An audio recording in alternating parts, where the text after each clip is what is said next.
very well. So do you have any news for us tonight, Dan? I have got some news for you. I got a few bits and bobs. We will get into the review quickly enough, but we'll throw a few bits out.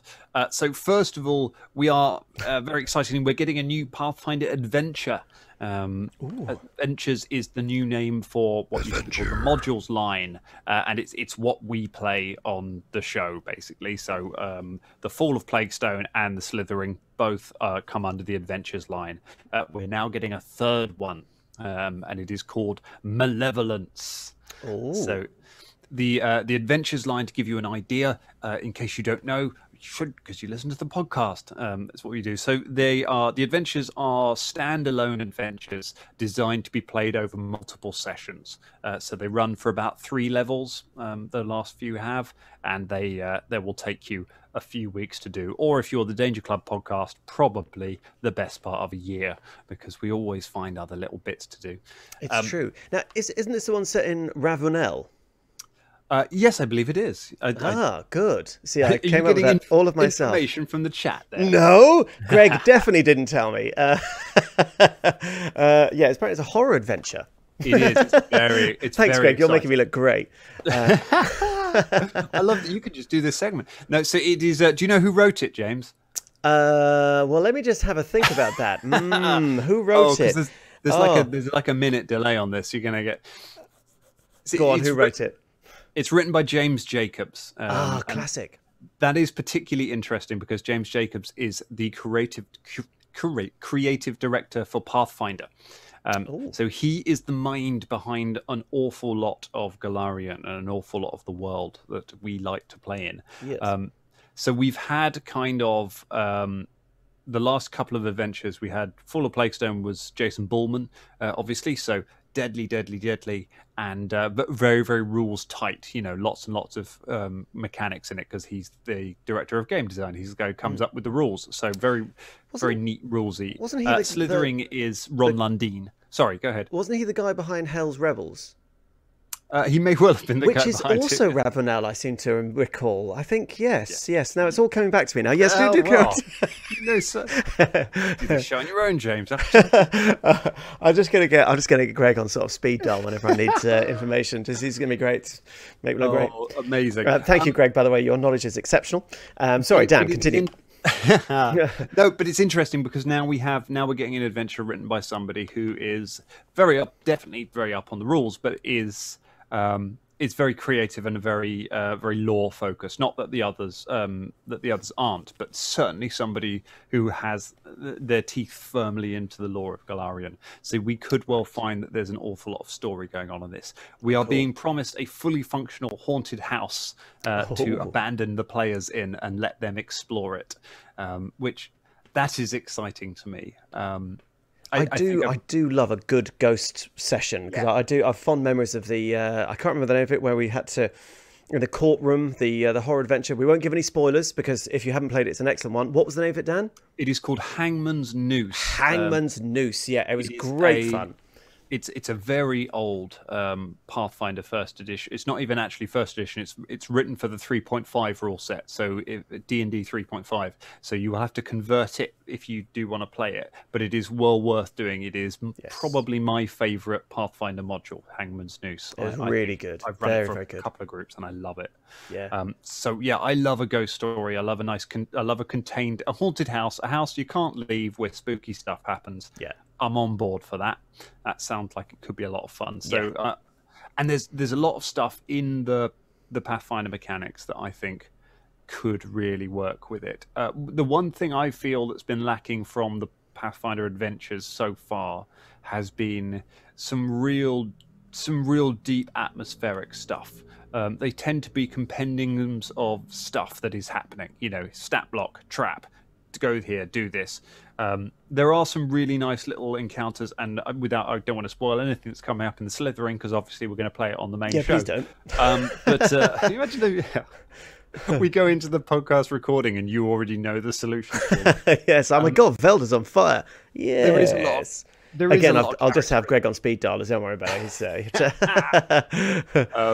I've had Nostrix has helped me write a lot of the Slithering games because he's played through it already, so he's helped me avoid some of the pitfalls. Nice. basically I've gone with the rule of if it killed his group, it will definitely kill our group. So we'll tweak that. But yeah, I'm excited to see something that's got some real meaty character to it. Yes. And I think this could be a lot of fun. It's level 3, so fits in quite nicely in between Plaguestone and the Slithering. Nice early one, so you can jump straight into it, make a level 3 character. There is rapidly growing a consensus among a lot of Pathfinder players that you shouldn't start at level 1 anyway.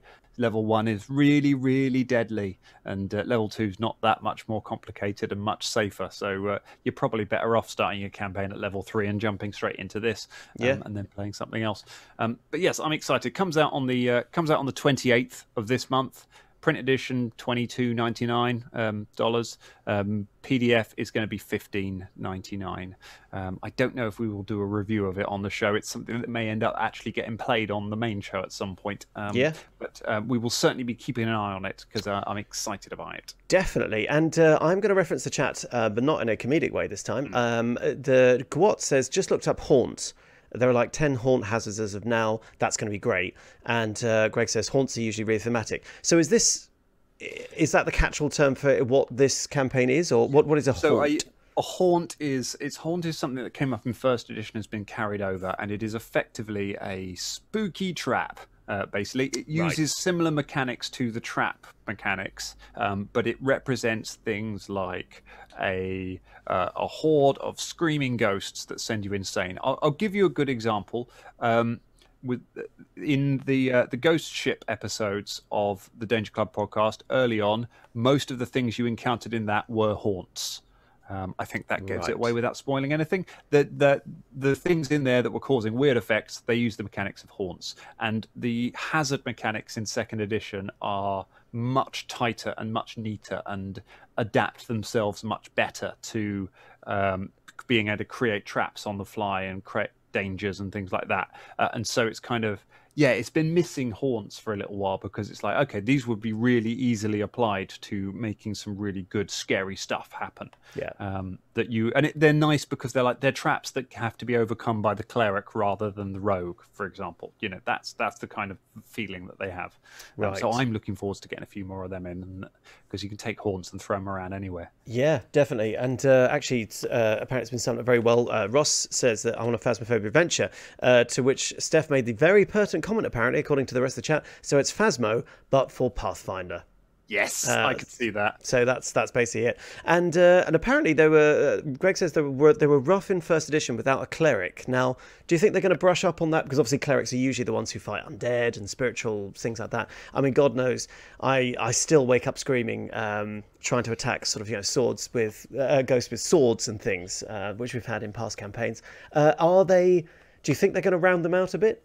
I think so. I think the whole ethos of second edition is to try and make things usable by multiple people. You know, the idea is you can just turn up to the table and play, so you shouldn't need a cleric to be able to solve them. It might be that it helps to have one, but it should be that there are other ways of doing it. I would imagine it will be solved with, it might be maybe use occultism to disarm it rather than using thievery or something like that.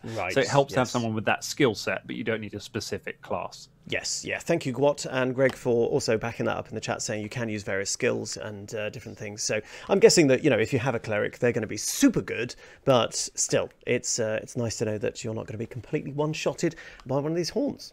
Yeah, I think it'd be fun.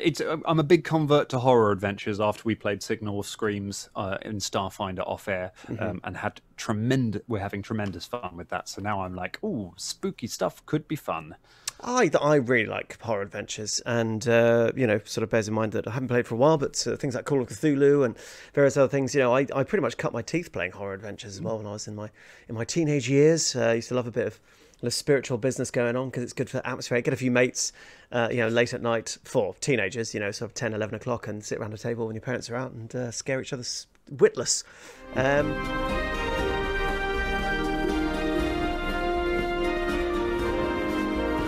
And Bubba's cozy cabin, we're going to turn it into sort of like a little party. Everyone's invited, everyone comes round, dances a little bit. We're all going to bang invited. I think everyone is invited, bar what's his face, bar that man. Yeah. I mean, you've got to say his name properly. Otherwise, he's coming in.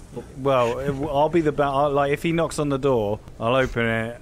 Bolton's the bouncer. I mean, we can play this out. This is a good week into the trip, and you throw a party in the tiny hut. Everyone's Music yeah, blaring. come in. That's it. In you come. That's it. Yeah, go over there. I've put there's a bed if you want to sit down. We But we're just going to segue dance. into come dice with me. Yeah. A knoll with a moustache arrives at the door, Fulton. Make a perception check. That's a natural one. You have never Don't worry, I'll be the bouncer. you've never seen this knoll before in your life.